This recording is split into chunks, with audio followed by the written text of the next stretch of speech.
Well, I'll tell you what. When I played this game the first time, and it took about 30 seconds of an introduction from somebody that had already played it. Yeah. And the first thing I said, and Drew will tell you, I said, I love this game, and there's a reason, and I have to have you comment on this. When I was playing it, I felt like I was playing Go in a multiplayer version. And I don't know if that was by design or whether it was by luck or what. Did you answer that?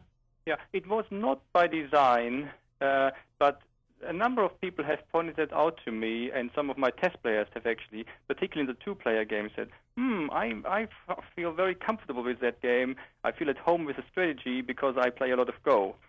I'm not sure how strong these similarities are, but as people pointed out, there's definitely a perception that there are some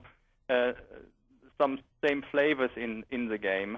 Well, I take that as a compliment because I think Go is a great game. And if I manage to give the same flavor in a multiplayer game, that's absolutely great. Well, you did succeed in this case. There's no question in my mind. The game had that feel, and I've often wondered what a multiplayer version of that game would play like, and I feel like I played it with your game. Thank you very much. As far as the components, Reiner mentioned some of it already, but you have to see the what do you call these? The oasis pieces, these palm trees. They're gorgeous. They're two-piece pieces. You have beautiful camels in multicolors. The board is rather plain, but that's what it's supposed to be. It's a desert. It's a wasteland, folks. And you've got all these points on the board, 3s, 2s, 1s you're looking at. Each one of those are water holes. So everything you connect to is going to get you points. Now, everybody's always going to have 6 caravans, or 5 caravans, actually, and you don't move the pieces. They don't move from space to space. You actually build to the places you want to connect to. And where it's most like Go is the way I diagrammed here with what I call the coral or pink camels. You've cordoned off an area of land, and everything behind it becomes yours. You score points off the squares. Now you'll notice also we have these chits here. These are cardboard, and these are awarded to you for what you accomplish as far as connecting on the board. There's a couple other rules, but I think that's the main part as far as the components. As far as the strategy, and I do want to get to that next, it seems to me there's 2 main parts of it, and then you can comment on that, Reiner. The first part is the placement, and I think a lot of times players, when they're not Go players, kind of just throw them around and get them close to the oases. Go players spend a little more time, and I think that's a very key part of this game. When you say placement, that's the original placement of the Bedouins, yes? Yes, that would be your first 5 placements where I take mine and I place one. Drew, you, and everybody else would each place one of theirs until all 6 or all 5 are placed. I find that a very important part of the game and a very important part of the strategy. Yes.